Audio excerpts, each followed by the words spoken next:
প্রিয় দর্শক, আসসালামু আলাইকুম। আপনারা দেখছেন নাটোর জেলার গোপালপুর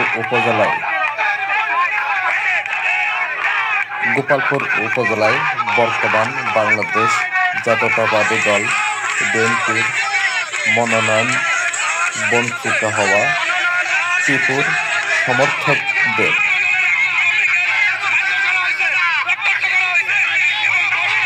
প্রতিবাদ। আজ তারা গোপালপুর সদরে রেলগেটের উপরে অসংখ্য সমর্থক বৃন্দ একসাথে জড়ো হয়ে কেউ রেল লাইনের উপরে শুয়ে, কেউ বসে, কেউ দাঁড়িয়ে প্রতিবাদ জানাচ্ছে। তাদের দাবি একটাই, যেভাবেই হোক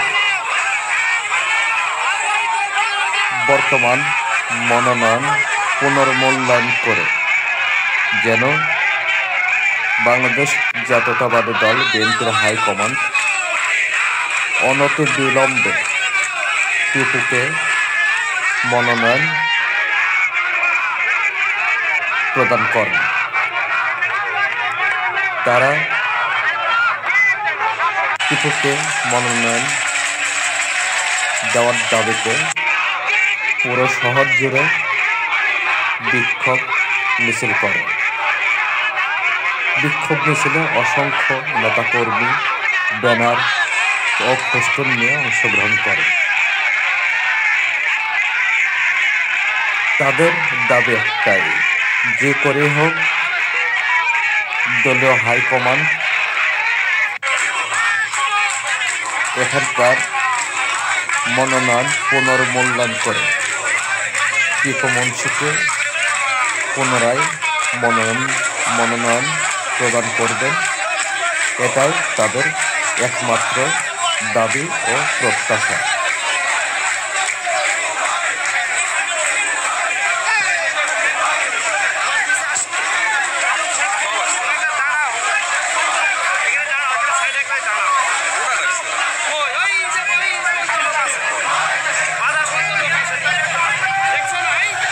ধন্যবাদ সকলকে।